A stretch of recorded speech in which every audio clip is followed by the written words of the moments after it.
Good morning, welcome to another MyMaths video. This is 330 tan graphs. Now, if you've watched the video on the sine and the cosine graphs, you'll sort of understand a bit more what I'm talking about here. So that's 329 sine and cosine graphs.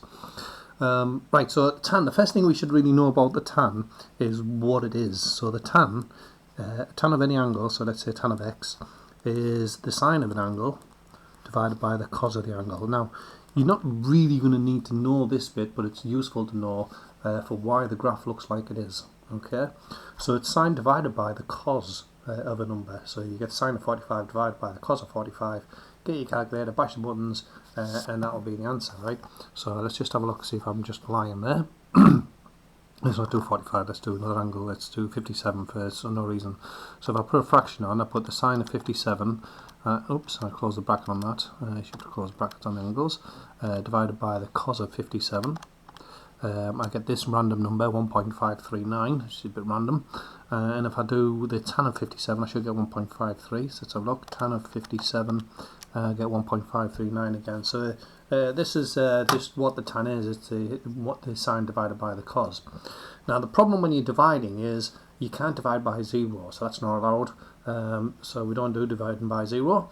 But cos does equal 0. Cos of an angle can equal 0. So it can equal 0 when x equals 90. Because if you look at the run around the circle part, which is in the graph, 90 degrees, you're at the 0 level. And the next one is at 180, 270. So x equals 270 is another point where cos of x equals 0. So cos of 90 is 0. Let's have a look. Cos of 90 is 0, and cos of 270 is also equal to 0. So we can't, the point here is this graph, so y equals sine tan x, you can't have x equals 90 and you can't have x equals 270. So if I'm at x equals 90, there's 90. What I do is I put a dotted line down there to say, nope, you can't have that one, and we also can't have this one. Okay, so they're the values that we can't have for tan. Now these have got a special name, these are called asymptotes. You don't need to worry about that bit because it's not in the GCSE spec. Now, sine x can equal 0, that's fine. Because when it's 0 on the top, doesn't matter what you got on the bottom, it's going to be, the answer is going to be 0. So it actually starts here, and what happens is the graph just runs up and then starts running up this line here, and it gets as close as you want to that line, but you can't actually touch the line, so it just goes up and up and up and up and up and up, and never ever touches, never crosses the line. However, something weird happens, because you can have the sine and the cos of 91, just not 90. So when it's after this line, it starts at the bottom, and what happens here is it comes up and heads towards 180, because the sine of 180 is 0, so you're going to cross there, and then you're going to head upwards, and then you're going to just go and repeat that bit. So that's the pattern you're going to go for the tan graph. So this one's going to come up here, hit the 360, and then start turning and heading back upwards again. So your tan graph looks a bit like these elongated S shapes, where you can't have 90 and 270 because you're going to divide by 0, and we don't like that at all. So if you look on Google, it shows you the world exploding when you divide by 0. Now, similarly to the height idea of the sine graphs and the cos graphs, whenever you do the sine of something, or the cos of something, or the tan of something, so let's do a tan angle, so let's do tan of 57 again, because I mentioned that one, I don't know why. Tan of 57 is 1.53, so if I'm at 57 degrees there, I run up, hit the graph, and drop across, and I'm at this point, which is 1.53 apparently. Okay. Now, the thing about that, if you notice, if you look across, that height is also at the same height. So you're at the same height at that point there. Now, all I've got to figure out now is, where's that point? What angle is that one?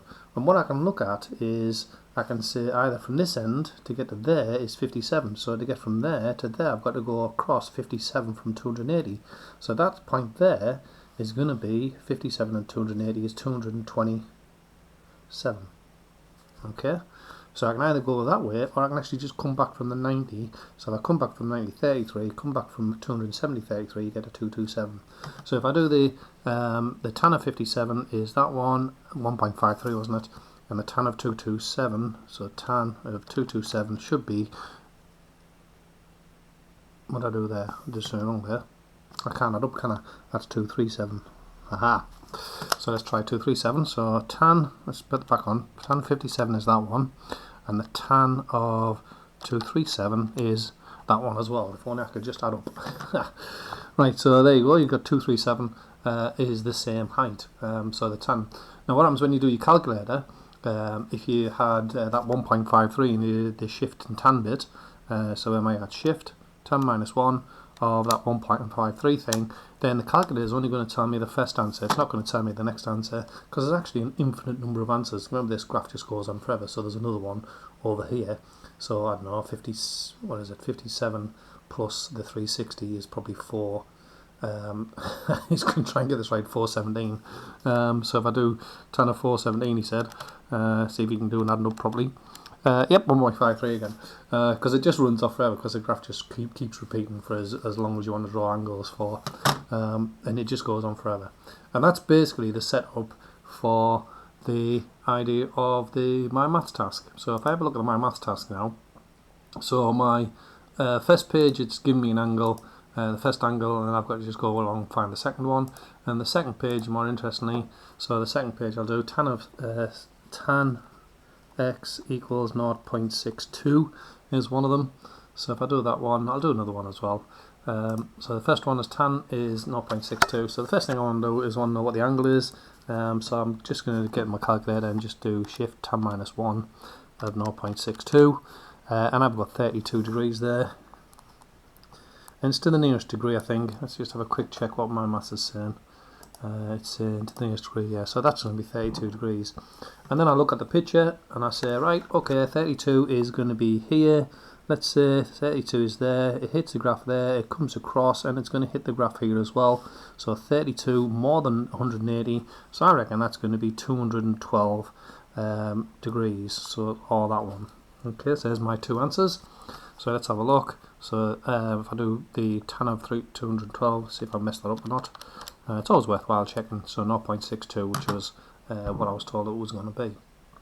If I look at just one more for this set, we've got another one I've got is the tan of minus 0.78. So sorry, tan x equals that thing. So come back to the camera. So tan x equals minus 0.78. So I just get the calculator and I shift tan minus 1 it, and I've got minus 0.78. So it's minus 37, minus 38 degrees. Or, so now a bit awkward, I look at where's minus 38 degrees. Now minus 38 degrees is, if I've got to extend this graph now this way, minus 38 degrees is going to be there, isn't it? Okay. So if I look across now, so minus 30 is that height, so I go across, it's going to be here, and it's also going to be here, and I'm trying to get in this range, so I want these two answers. Now that's 38 degrees less than 180, so that's 148, so x is equal to 148, or, and this one is 38 less than 360, so what's that, 330, 322, I can't even do takeaways, okay, because that's 142. If only I could do takeaways. And now if I try that one, so tan of 142 is minus 0.78, which is what I was looking for, and tan of 322 is minus 0.78, minus 0.78 is what I was going for. So what I need to do is, I can do tan graphs, I can do sine graphs, I can do cosine graphs, but I can't add up or take away. So I need to go away and practice that one. That's it, folks. I hope that helps. Good luck with the task. Bye.